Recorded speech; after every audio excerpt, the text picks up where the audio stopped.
warahmatullahi wabarakatuh. Alhamdulillahi rabbil alamin wal aqibatu lil muttaqin wala 'udwana illa 'alal zalimin. Asyhadu an la ilaha illallah wahdahu la syarika lah wa asyhadu anna Muhammadan 'abduhu wa rasuluh sallallahu alaihi wa ala alihi sallam tasliman katsira. Amma ba'd. Kaum muslimin dan muslimat, al-ikhwah wal akhwat, rahimani wa rahimakumullah. Alhamdulillah, kita senantiasa bersyukur dan memuji Allah Subhanahu wa taala di kesempatan sore hari ini dengan izin dan kemudahan dari Allah Subhanahu wa taala. Kembali kita melanjutkan kajian kita dengan membahas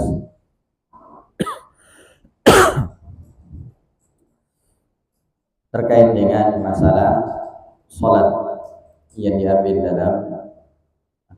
dari kitab Shahih Fiqhus Sunnah. Dan insyaallah taala pada kesempatan sore hari ini kita akan mengambil pembahasan terkait dengan masalah adzan dan iqamah. Adzan dan iqamah. Disebutkan di sini al-adzan wal iqamatu, adzan dan iqamah. Al-adzan lughatan, adzan secara bahasa, ya, dikatakan di sini at-ta'rif. At-ta'rif itu artinya definisi.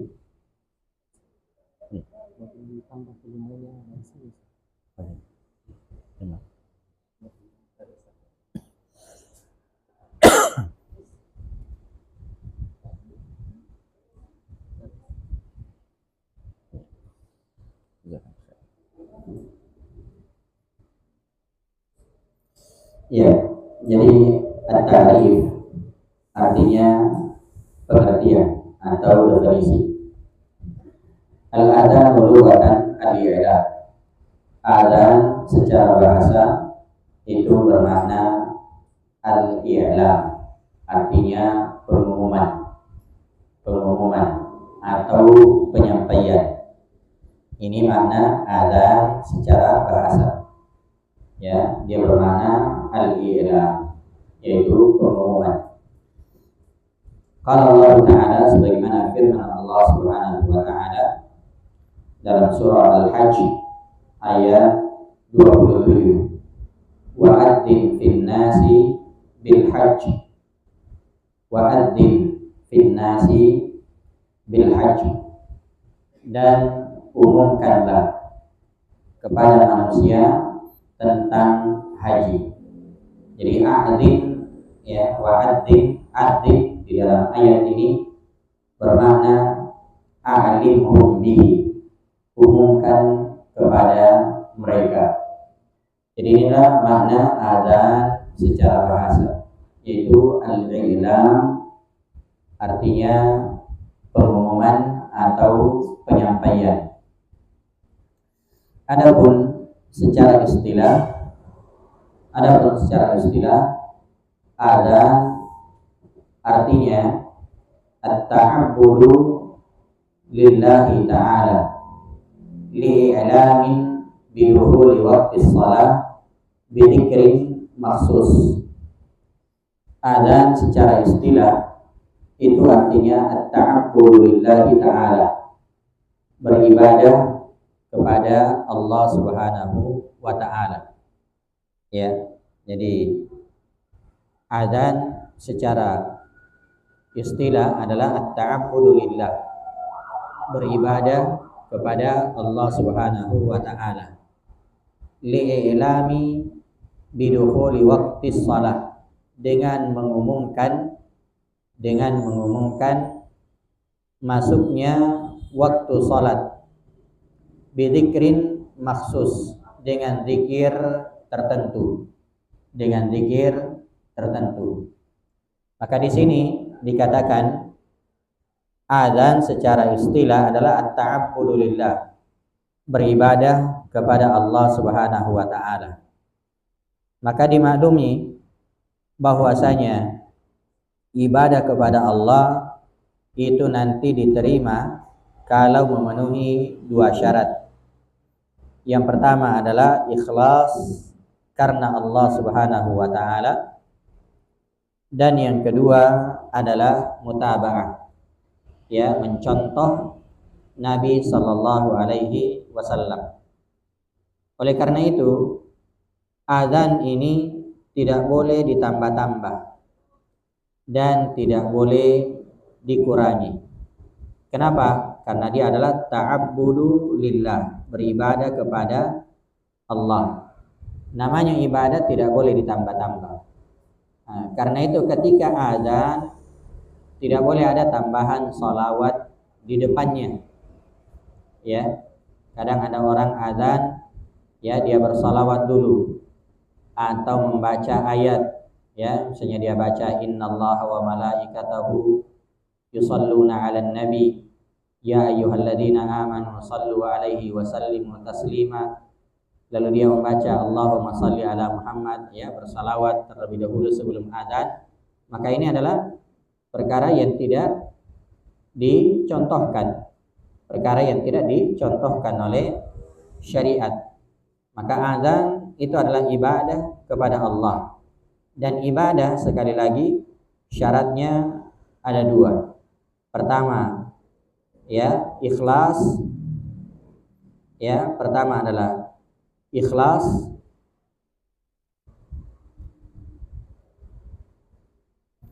dan yang kedua adalah, ya, mutaba'ah. Ya, mutaba'ah artinya mencontoh Nabi sallallahu alaihi wasallam. Ya, harus sesuai dengan apa yang diajarkan oleh Nabi sallallahu alaihi wa ala alihi wasallam. Maka di sini dikatakan at-ta'abbudu lillahi ta'ala, beribadah kepada Allah Subhanahu wa taala, li'ilamin bidukhuli waqti shalah, dengan mengumumkan masuknya waktu salat. Ya, maka tidak boleh seorang azan sebelum masuk waktu salat. Ya, karena azan itu merupakan tanda akan, ya, masuknya waktu salat. Kemudian dikatakan bidzikrin maksus, dengan zikir tertentu. Artinya lafaz azan itu sudah ditetapkan mulai dari takbir, kemudian ditutup dengan, ya, kalimat la ilaha illallah. Ya, ditutup dengan kalimat la ilaha illallah. Itulah yang dimaksud dengan zikir tertentu, ya. Maka tidak boleh ditambah dan tidak boleh dikurangi, sebagaimana nanti akan ada lafaz azan. Ini makna azan, ya. Jadi azan adalah beribadah kepada Allah Subhanahu wa taala dengan mengumumkan masuknya waktu salat bidzikrin maksus, dengan zikir tertentu. Iya. Adapun iqamah, kata beliau, wal iqamatu lughatan, iqamah secara bahasa itu masdar, ya, artinya kata dasar dari kata aqama. Apa itu aqama? Man aqama syai' idza ja'alahu mustaqiman, yaitu menjadikan sesuatu menjadi lurus. Ya, menjadikan sesuatu menjadi lurus. Ya, ini makna iqamah yang pertama, ya, menjadikan sesuatu menjadi lurus. Makna yang kedua, ya, iqamah artinya al-istiqraru wal izharu wan nida. Ya, secara bahasa, ya, iqamah artinya al-istiqrar, tetap dan nampak, serta panggilan. Ya, tetap, nampak, demikian juga panggilan. Ini beberapa makna iqamah secara bahasa. Ya. Jadi iqamah secara bahasa bisa bermakna lurus, bisa bermakna tetap, bisa bermakna nampak dan bisa juga bermakna seruan atau panggilan. Wa syar'an, adapun secara istilah syar'i, iqamah adalah at-ta'abbudu lillah bil qiyami lis-salati wasyuru'i fiha bi dzikrin makhsusin. Iqamah secara istilah adalah at-ta'abbudu lillah, beribadah kepada Allah bil qiyami lis-salah, ya, dengan berdiri untuk menegakkan salat, wasyuru'i fiha, dan memulai salat dengannya, bidzikrin maksus, dengan zikir tertentu, ya. Jadi iqamah secara istilah adalah beribadah kepada Allah dengan berdiri untuk menegakkan salat, wasyuru'i fiha, ya, dan memulai salat dengannya, bidzikrin maksus, dengan zikir-zikir tertentu, ya, dengan zikir-zikir tertentu. Inilah makna iqamah secara istilah. Nah, inilah makna iqamah secara istilah.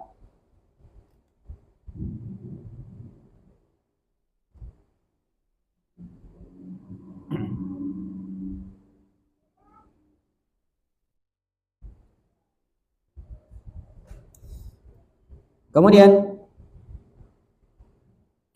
selanjutnya min fadailil iqamah, ya, keutamaan min fadailil adzan, keutamaan adzan, ya, keutamaan adzan. Ya, adzan ini memiliki keutamaan yang sangat banyak, ya.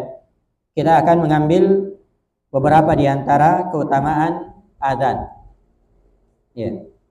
Yang pertama, dari Abu Hurairah radhiyallahu anhu, Rasulullah sallallahu alaihi wasallam bersabda, "Idza nudiya lis-salati adbara syaitan wa lahu duratun hatta la yasma' at-ta'dzin. Fa idza qudiya an-nida'u aqbala hatta idza thuwiba bis-salah adbara hatta idza qada at-tathwib aqbala hatta yakhtura bainal mar'i wa nafsihi yaqul udhkur kadza lima lam yakun bidzik yadhkur hatta yadhilla ar-rajulu la yadri kam shalla." Nah, di dalam hadis dari sahabat Abu Hurairah radhiyallahu taala anhu yang diriwayatkan oleh Imam Al-Bukhari dan Muslim, Nabi sallallahu alaihi wasallam bersabda menjelaskan tentang keutamaan adzan. Kata beliau, idza nudiya lis-shalah, apabila salat diserukan, ada bara syaitan, ya. Idza nudiya lis-shalah, apabila salat diserukan, maksudnya apabila adzan, maka ada bara syaitan. Syaitan itu berpaling, ya, berlari. Syaitan berlari, walahu durat, dalam keadaan durat. Durat itu artinya, ya, buang angin yang disertai dengan suara. Itu mana durat, ya, kentut, ya, dengan suara. Karena kalau kentut yang tidak disertai dengan suara itu namanya fusa, ya. Ini masya Allah bahasa Arab, ya, kentut saja, ya, ada namanya fusa, ada namanya durat, ya. Jadi kalau durat itu kentut yang disertai dengan suara, itu syaitan. Jadi kalau adzan diserukan, maka syaitan itu lari terbirit-birit. Walahu durat, dalam keadaan terkentut-kentut. Ya, cuma ya kita tidak mendengarkan. Ya, kita tidak mendengarkan. Jangankan kentutnya, syaitannya saja kita tidak lihat. Ya, syaitannya saja kita tidak lihat. Makanya ini jamaah yang dimuliakan oleh Allah, ya, kita dilarang keluar dari masjid kalau sedang adzan, ya, kecuali ada kebutuhan yang sangat mendesak, ya. Kita dilarang untuk keluar dari masjid saat adzan. Kenapa? Karena itu menyerupai syaitan. Itu menyerupai syaitan. Jadi syaitan ketika diadzan, ya, dikumandangkan adzan, maka dia lari terkentut-kentut. Hatta la yasma'a at-ta'dzin. Sampai dia tidak mendengarkan suara adzan. Sampai dia tidak mendengarkan suara adzan. Nah, fa idza qudiyan nida, tapi kalau adzan itu sudah selesai, ya, apabila adzan sudah selesai, aqbala, maka dia kembali datang. Ya. Sampai dia kembali datang. Jadi kalau ya selesai adzan kembali lagi. Hatta tuba atau ya tuiba bis shalah. Sampai ketika iqamah ada barang. Dia kembali berlari membelakang. Hatta idza qadat taswib. Ya, sampai selesai iqamah. Ya. Begitu selesai iqamah, aqbala hatta yakhtura bainal mar'i wa nafsi. Tapi begitu selesai iqamah, maka aqbal, dia kembali datang. Sehingga akan membahayakan seorang dengan dirinya. Maksudnya dia membisikkan sesuatu pada diri seseorang. Yaqul, syaitan berkata, uzkur kada, uzkur kada. Ingatlah ini, ingatlah ini. Nah, ini dalam salat ini. Ya. Jadi kalau kita sedang salat itu syaitan datang. Lalu dia katakan ingat ini, ingat ini. Ya, makanya biasa ada orang ya saat sebelum dia salat dia tidak ingat sesuatu. Tapi begitu dia salat langsung ingat. Ya, sampai-sampai ada orang yang mengatakan kalau kamu lupa sesuatu, ya kamu salat. Ya, nanti dalam salat kamu akan ingat, ya. Walaupun itu sebenarnya keliru. Ya, kenapa? Karena syaitan yang datang membisikkan. Ya, datang membisik-bisikkan. Ya. Tadinya misalnya ibu-ibu ya cari sesuatu. Ya, cari sesuatu, mungkin cari ada siswa uang belanjanya. Ya, dia lupa di mana ditaruh.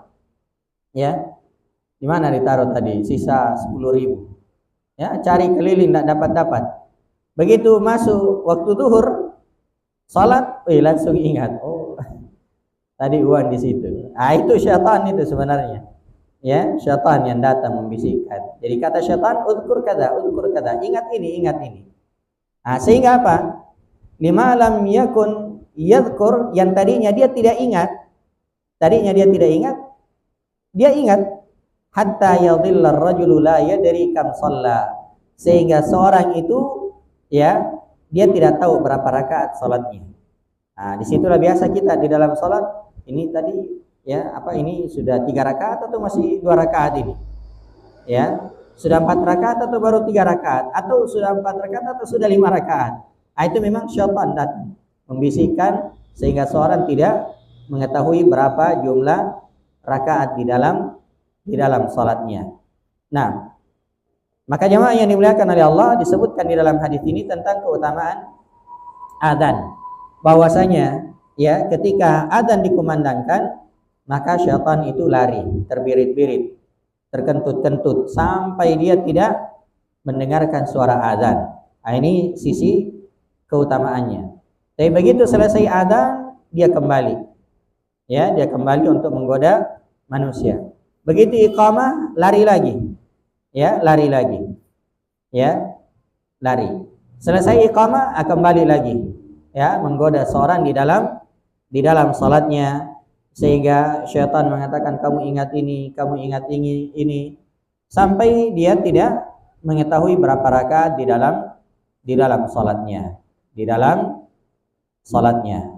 Nah, bahkan di dalam salat itu ada syaitan khusus. Insyaallah nanti akan dibahas. Ada syaitan khusus namanya khinzib. Ya, khinzib itu nama syaitan yang menggoda seorang di dalam salatnya. Di dalam salatnya namanya khinzib. Ya, namanya khinzib. Ini keutamaan yang pertama dari adzan. Ya. Keutamaan yang kedua disebutkan di dalam hadis ya Abu Sa'id Al-Khudri radhiyallahu anhu yang juga diriwayatkan oleh Imam Al-Bukhari. Nabi sallallahu alaihi wasallam bersabda, ya, la yasma'u, kata Nabi sallallahu alaihi wasallam, la yasma'u mada sautil muadzin jinnun, atau la yasma'u mudda sautil muadzin jinnun wala insun wala syai'un illa syahida lahu yaumal qiyamah. Kata Nabi sallallahu alaihi wasallam, tidak ada satupun yang mendengarkan suara muadzin, ya, baik itu jin atau manusia atau apa saja, ya, selain jin dan manusia, tidaklah mereka mendengarkan suara muadzin itu illa syahida lahu yaumal qiyamah, kecuali nanti semuanya akan bersaksi pada hari kiamat, ya, kecuali nanti pasti akan menjadi saksi di hari kiamat.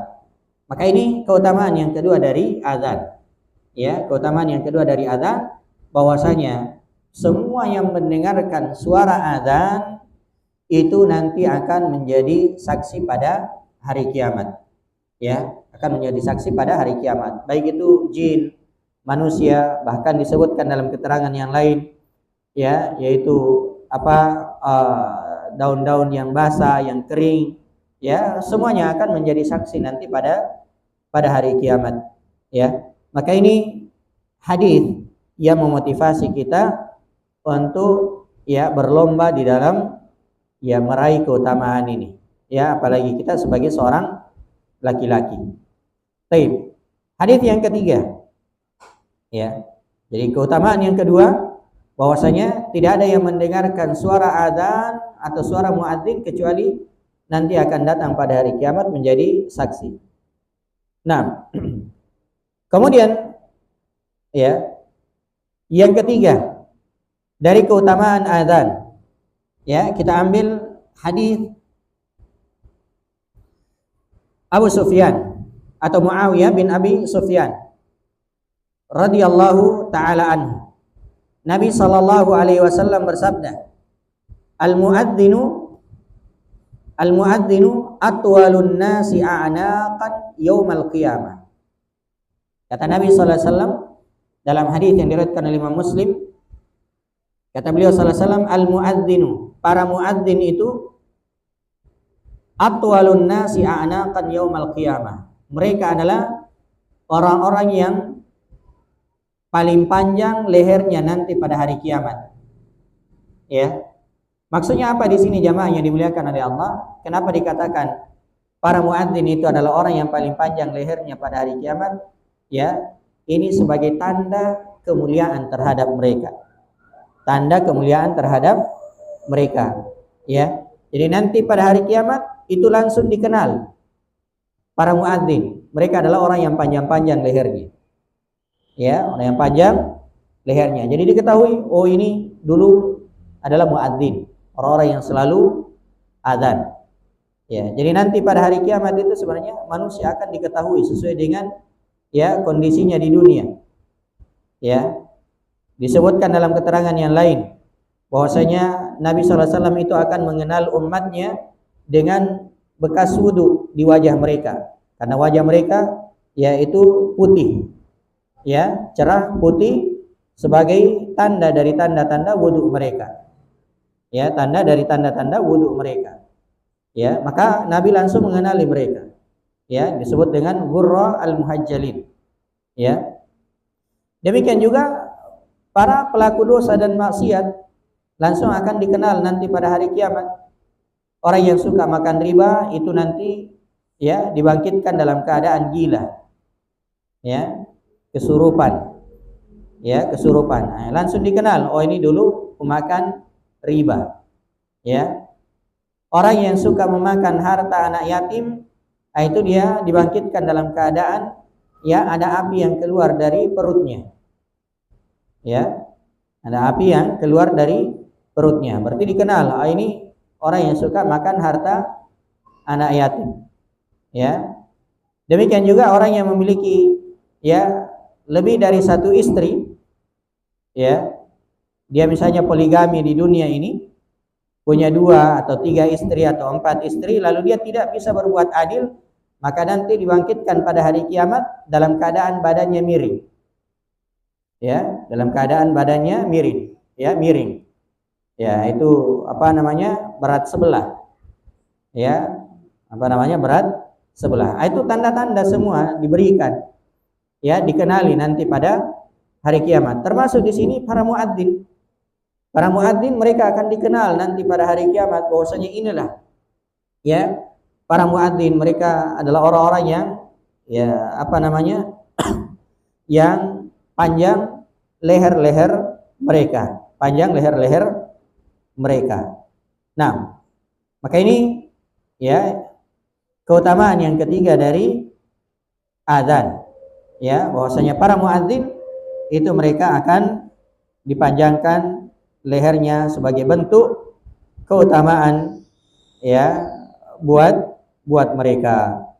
Nah, kemudian, ya, keutamaan berikutnya, ya, keutamaan berikutnya dari adzan, ya, disebutkan dalam hadis Abu Hurairah yang diriwayatkan oleh Imam Abu Daud dan juga Imam At-Tirmidzi. Nabi sallallahu alaihi wasallam bersabda, ya, al-imamu dhaminun wal muadzinu mu'tamanun fa arsyadallahu al-a'immah wa ghafara lil muadzinin. Kata Nabi sallallahu alaihi wasallam, al-imamu dhamin. Para imam itu merupakan penjamin. Ya, para imam masjid itu menjamin. Ya, wal muadzinu mu'taman, dan para muadzin itu dipercaya.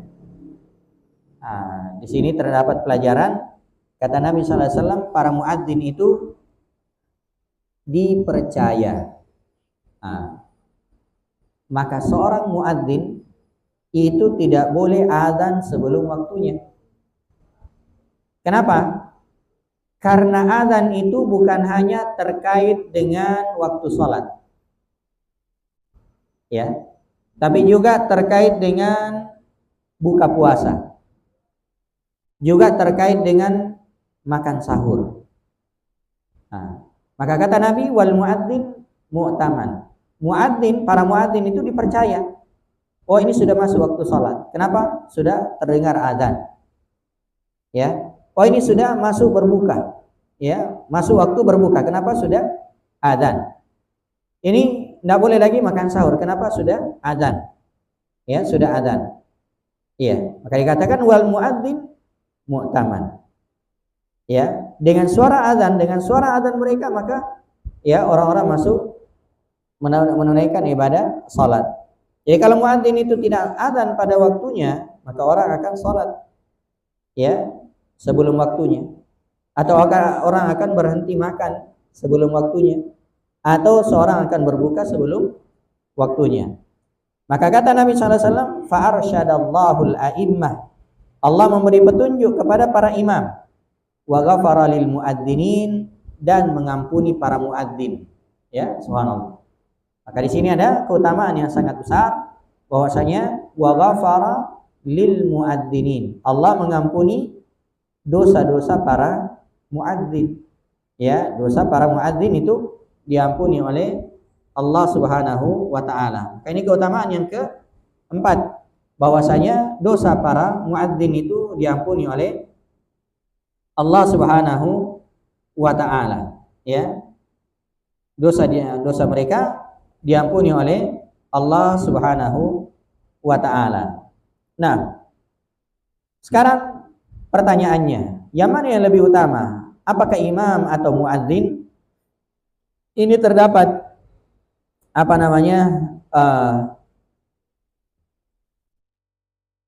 silang pendapat di kalangan para ulama kita. Ya, yang jelas imam memiliki keutamaan yang sangat besar. Muadzin juga memiliki keutamaan yang sangat besar. Ya. Karena itu Allah taala alam, Syekh bin Baz rahimahullah pernah ditanya, yang mana yang lebih utama antara imam atau muadzin? Beliau hanya menundukkan pandangan sejenak lalu beliau mengatakan wallahu a'lam. Ya, Allah yang lebih mengetahuinya. Kenapa? Karena ini keutamaannya masing-masing sangat besar. Ya, imam itu akan mendapatkan pahala sebanyak orang yang salat di belakangnya. Ya. Sementara muadzin disebutkan tadi bahwasanya dosa-dosa mereka diampuni, tidak ada ya sesuatu pun yang mendengarkan suara mereka kecuali akan datang pada hari kiamat menjadi saksi. Demikian juga ya disebutkan bahwasanya para muadzin itu adalah orang-orang yang dipanjangkan lehernya nanti pada hari kiamat. Nah, wallahu taala alam. Ya, ini ada perbedaan pendapat di kalangan para ulama. Kemudian pembahasan selanjutnya, pembahasan pertama tentang definisi adzan, yang kedua tentang keutamaan adzan. Kemudian pembahasan selanjutnya, kapan adzan itu pertama kali disyariatkan? Ya, kapan adzan pertama kali disyariatkan? Ya, adzan pertama kali disyariatkan itu di tahun kedua, di sini dikatakan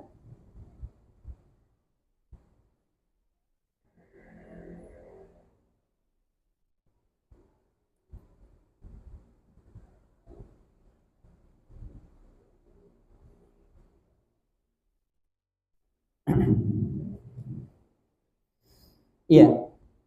Adzan pertama kali disyariatkan itu di tahun pertama Hijriyah. Ya, di tahun pertama Hijriyah. Jadi adzan itu belum ada di periode Mekah. Ya, artinya sebelum Nabi SAW hijrah itu belum ada syariat adzan. Ya, belum ada syariat adzan. Nanti di tahun pertama Hijriyah barulah disyariatkan adzan, ya, disyariatkan adzan. Dan sebenarnya sejarah terkait dengan adzan ini panjang. Ya, terkait dengan kisah ya terkait dengan adzan itu kisahnya panjang. Disebutkan bahwasanya ketika Nabi SAW tiba di Madinah, maka ya para sahabat itu bermusyawarah, ya, atau Nabi SAW dan para sahabat mereka bermusyawarah ya tentang bagaimana cara menentukan waktu salat atau masuknya waktu salat. Maka di antara mereka ada yang mengatakan kita menyalakan api. Ya, kita menyalakan api sehingga kalau sudah terlihat nyala api, maka itu sudah tanda bahwasanya sudah masuk waktu salat. Maka Nabi SAW tidak ya menerima hal tersebut. Ya, tidak menerima hal tersebut. Ya. Kenapa? Karena itu adalah syiar orang-orang Majusi. Ya, syiar orang-orang Majusi. Kemudian ada juga yang mengusulkan bagaimana kalau kita ya, meniup ya trompet sebagaimana yang dilakukan oleh orang Yahudi. Maka Nabi SAW juga tidak menerima akan hal tersebut karena itu syiar orang Yahudi. Ada juga yang mengusulkan bagaimana kalau kita memukul lonceng. Ternyata Nabi SAW juga tidak menerima hal tersebut karena itu merupakan syiar ya orang Nasara. Ya, itu merupakan syiar orang Nasara. Ya, maka ternyata subhanallah ada salah seorang sahabat yaitu Abdullah bin Zaid radhiyallahu anhu itu mimpi. Ya, beliau bermimpi diajari tentang lafaz-lafaz ya azan. Ya, tentang lafaz-lafaz azan dan ternyata ya mimpi itu dibenarkan oleh wahyu.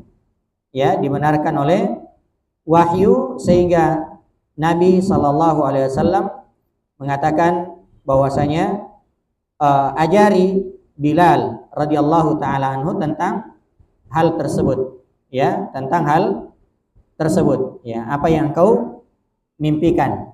Maka Nabi SAW ya berkata, ya Bilal, kum fa'adzin.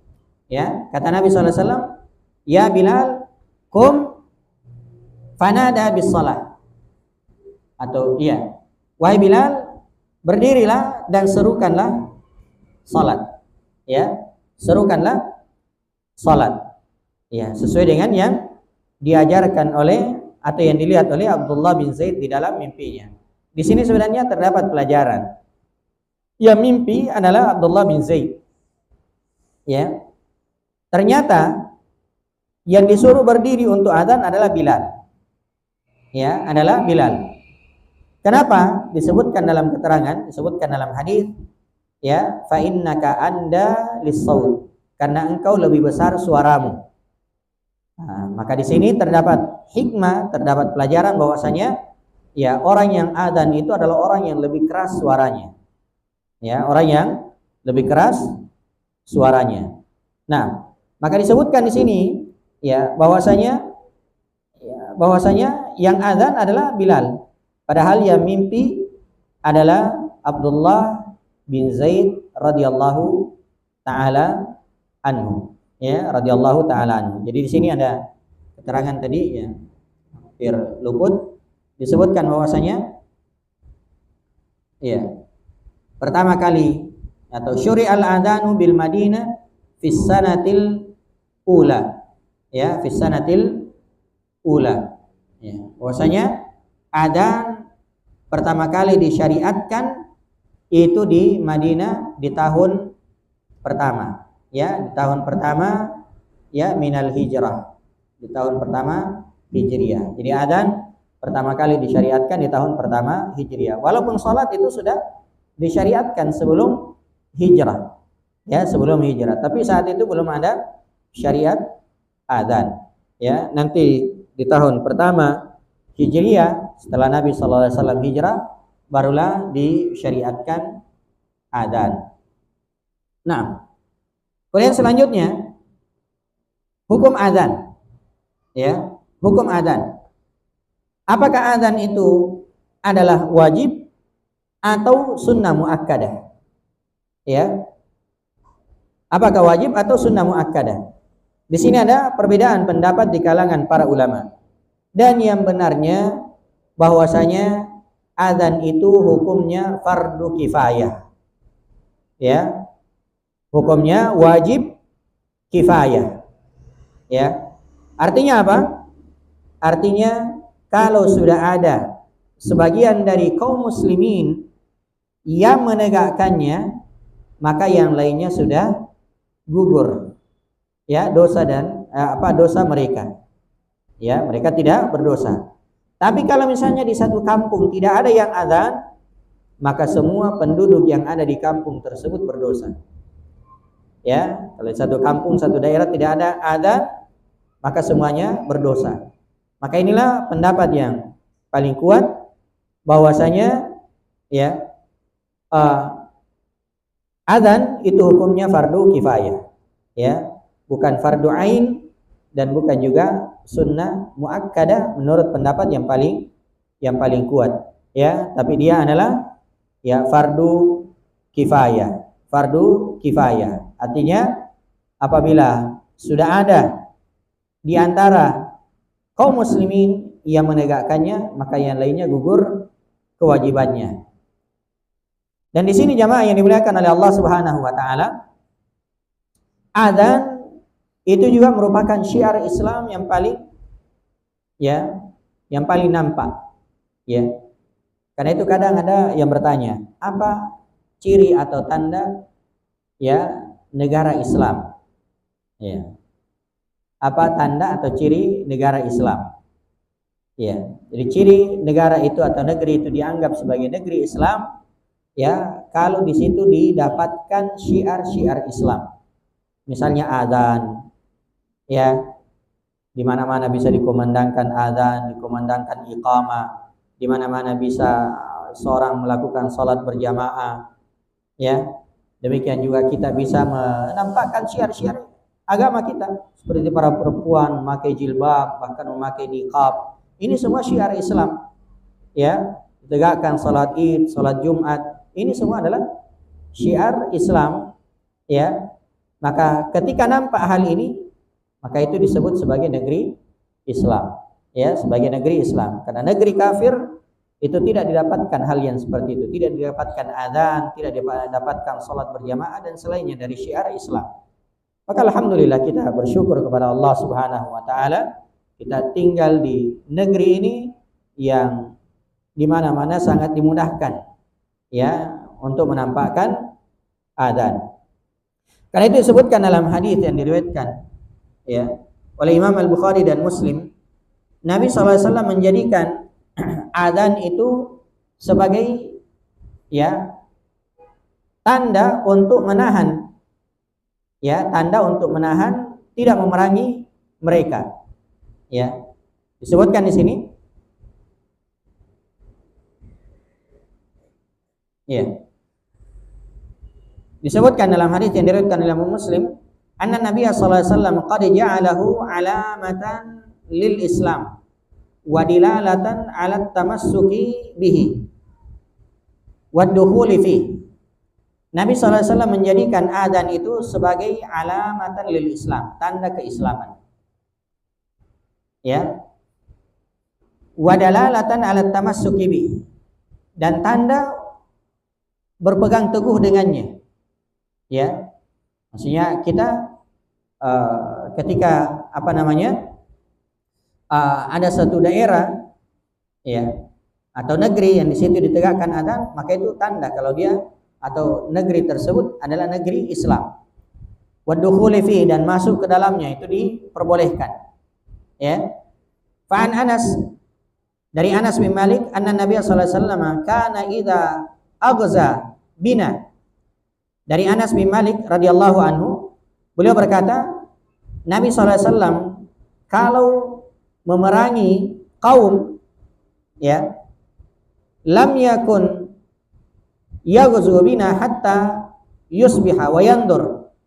Nabi SAW itu tidak memerangi suatu kaum sampai masuk waktu subuh. Wa yandur, ya, dan beliau melihat. Faida sami'a adanan kaffa anhum. Kalau Nabi mendengarkan azan, maka beliau menahan, tidak memerangi mereka. Wa illam yasma' adanan aghara alaihim. Tapi kalau Nabi tidak mendengarkan azan, maka beliau menyerang mereka. Ya.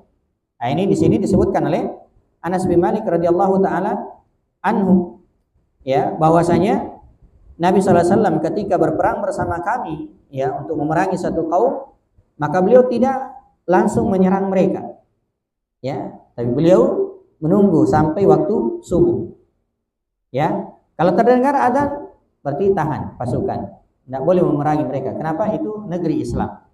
Tapi kalau tidak terdengar adzan, barulah mereka diperangi, karena itu adalah negeri kafir, ya, negeri kafir. Nah, ini ya adzan dijadikan sebagai tanda, ya, dijadikan sebagai alamat tentang keislaman. Nah, kemudian ya di keterangan yang lain, Nabi sallallahu alaihi wasallam juga bersabda, "Idza hadaratis shalah falyu'adzin lakum ahadukum wal ya'ummakum akbarukum." Ini kata Nabi sallallahu alaihi wasallam, apabila masuk waktu salat, falyu'adzin lakum ahadukum, maka hendaknya salah seorang di antara kalian azan. Dari sini diambil kesimpulan oleh para ulama bahwasanya yang azan itu harus seorang muslim. Karena Nabi mengatakan kalau masuk waktu salat hendaknya salah seorang di antara kalian azan. Ya, dikatakan di antara kalian berarti muslim. Ya, maka syarat azan salah satu di antaranya adalah seorang muslim. Ya, seorang muslim. Kemudian kata beliau, wal ya umma akbarukum, hendaknya yang menjadi imam itu yang paling tua di antara kalian.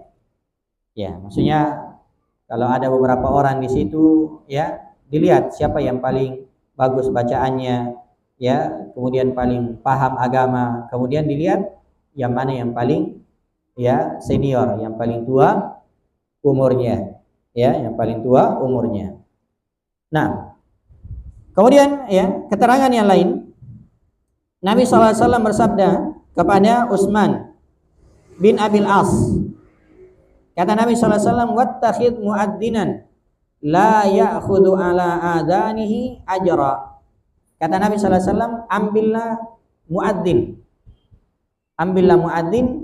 yang tidak mengambil upah di dalam adanya. Nah, ini hadis perlu dijelaskan. Ya, kata Nabi SAW, wattakhid muadzinan, ambillah muadzin, pilih muadzin, la ya'khudh ala adanihi ajra, yang tidak mengambil upah dari adanya. Apa maksudnya? Kata para ulama, ya, yang dimaksud tidak mengambil upah dari adanya, yaitu dia tidak mempersyaratkan, ya. Misalnya, saya adzan, saya muadzin di sini, tapi saya digaji sekian. Nah, ini tidak boleh. Ini tidak dibolehkan, ya. Saya adzan di masjid ini, yang penting gaji saya 2 juta satu bulan misalnya, ya, atau 3 juta satu bulan. Ya, dia persyaratkan seperti itu. Maka ini tidak dibolehkan. Nabi melarang. Wattakhidh muadzinan la ya'khudhu ala adanihi ajra. Ambillah muadzin yang tidak mengambil upah dari adanya. Ya, maksudnya kalau dia persyaratkan. Tapi kalau misalnya ada muadzin yang adzan, kemudian diupah oleh masjid, ya, misalnya pengurus atau pemerintah, ya, maka yang seperti ini boleh. Ya, misalnya ada donatur atau panitia yang langsung mengeluarkan, ya, upah untuk muadzin tersebut, maka ini boleh. Atau pemerintah yang menggajinya, maka ini boleh. Ya, jadi yang dilarang tadi kalau si muadzinnya sendiri yang mempersyaratkan. Ya, termasuk juga imam, para khatib, ya, para dai dan selainnya, ya, itu tidak boleh dia mempersyaratkan. Saya imam di sini, yang penting digaji saya sekian. Saya ceramah di sini, kalau saya digaji sekian. Ini tidak boleh. Ya, tapi kalau misalnya imam itu digaji, ya, oleh pemerintah atau pengurus masjid atau ada donatur, maka itu tidak ada masalah. Ya, misalnya imam tarwih atau imam rawatib atau para penceramah dan selainnya, yang penting dia tidak memasang tarif atau tidak, ya, mempersyaratkan di awal. Ya. Apa dalilnya? Dalilnya adalah ketika seorang pergi berperang. Ya. Apa tujuannya? Perangnya adalah meninggikan kalimat Allah Subhanahu wa taala. Tapi setelah peperangan, ya, mendapatkan kemenangan, ya, apa yang terjadi? Diberikan ghanimah. Ya, diberikan ghanimah, harta rampasan perang. Ya, harta rampasan perang. Ya. Dan itu sebagai, ya, bisa dianggap sebagai upah bagi mereka. Tapi dia tidak mempersyaratkan, saya nanti perang kalau ada ghanimah, kalau ini ada, ya, maka ini adalah hal yang tidak dibolehkan. Tapi dia pergi perang, kemudian ada harta rampasan perang dibagi kepada mereka. Maka demikian juga misalnya para muadzin, dia azan, kalau ada yang mengupahnya maka dia terima, dan itu bukanlah sesuatu yang haram. Ya, para imam juga digaji misalnya, yang penting dia tidak mempersyaratkan di awal, ya, bahwasanya harus sekian dan sekian. Nah, wallahu taala a'lam. Kemudian, ya, yang terakhir, bagaimana dengan wanita? Ya, apakah adzan? Ya, apakah ada adzan dan ada iqamah? Ya. Sini katakan hukmu adanil nisa'i wa iqamatihinna. Ya. Hukum adzan dan iqamah bagi para perempuan, ya, bagi para perempuan. Nah, apa hukum adzan bagi para wanita? Ya, dikatakan di sini la yajibu 'alan nisa'i adzana wala iqamah. Wanita itu tidak wajib adzan dan tidak wajib iqamah. Ya, jadi misalnya para perempuan, ibu-ibu, ya, di rumahnya itu tidak wajib adzan dan tidak wajib iqamah. Ya, berdasarkan hadis laisa lin nisa'i adanun wala iqamah wala jum'ah. perempuan itu tidak ada azan, tidak ada iqamah, dan tidak ada Jumat. Maksudnya ya tidak ada kewajiban, tidak ada kewajiban ya azan dan iqamah bagi perempuan, sebagaimana tidak ada kewajiban salat Jumat bagi mereka. Walaupun ini ada kelemahan di dalam hadisnya, akan tetapi wallahu taala alam, ini yang benarnya bahwasanya ya perempuan itu tidak ada azan dan tidak ada iqamah, ya tidak ada iqamah bagi mereka. Nah, tapi ya bagaimana kalau mereka azan dan bagaimana kalau mereka iqamah? Ya. Kalau mereka azan dan iqamah, apakah tidak ada masalah? Ya, wallahu taala alam. Kalau terkait dengan iqamah, maka itu tidak ada masalah bagi mereka. Kalau misalnya ya dia salat di rumahnya kemudian mau iqamah, tidak ada masalah. Ya, tidak ada masalah. Apakah itu ya apa di tengah mereka ada perempuan yang lain ya atau ya dia sendiri, maka itu tidak ada ya masalah, wallahu taala a'lam. Ya. Jadi para perempuan ya boleh ya dia iqamah ya ketika dia berada di rumahnya. Tapi kalau di luar ya ada laki-laki yang lain ya, maka tentunya tidak ada azan dan tidak ada ya iqamah ya. Tapi kalau sesama mereka maka boleh ya iqamah ya, boleh menegakkan iqamah ya salah seorang dari mereka. Nah, wallahu taala alam. Mungkin ini yang bisa kita kaji pada sore hari ini, mudah-mudahan ada manfaatnya. Dan sebelum kita tutup ya, mungkin ada yang ingin ditanyakan, disilakan.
Baik, assalamualaikum warahmatullahi wabarakatuh.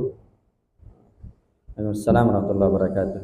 Anak saya meninggal 2 tahun lalu saat COVID dan dikuburkan secara COVID tanpa disolatkan. Apakah perlu disolatkan kembali dan bagaimana tata caranya? Jazakallahu. Ya, ini harusnya ditulis jazakallahu khairan ya, bukan jazakillahu khairan. Perempuan jazakillahu khairan. Iya. Seharusnya saat itu dia seandainya dia kalau dia ketahui bahwa tidak disolatkan saat itu, maka dia solatkan secara gaib saat itu ya, saat itu disolatkan secara solat gaib.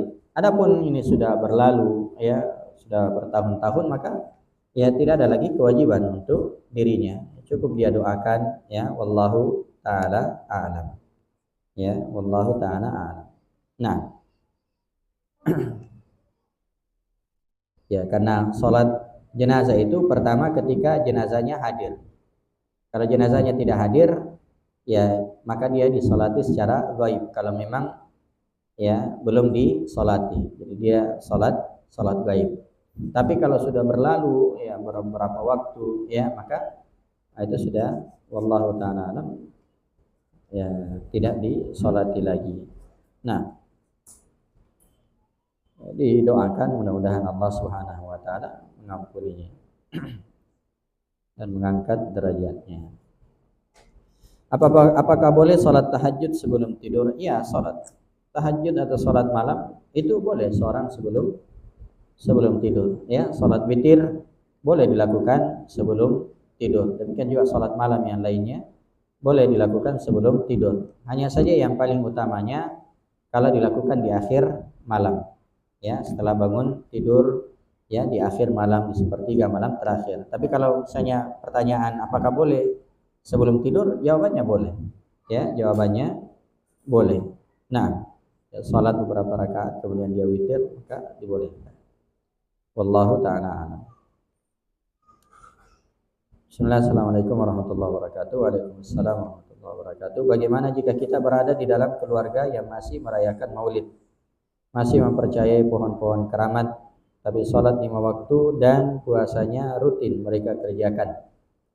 Saya sebagai anak sudah menyampaikan, tetapi mereka menolak dengan alasan saya anak kemarin sore yang baru belajar. Pertanyaan saya, apakah sholat mereka diterima atau tidak?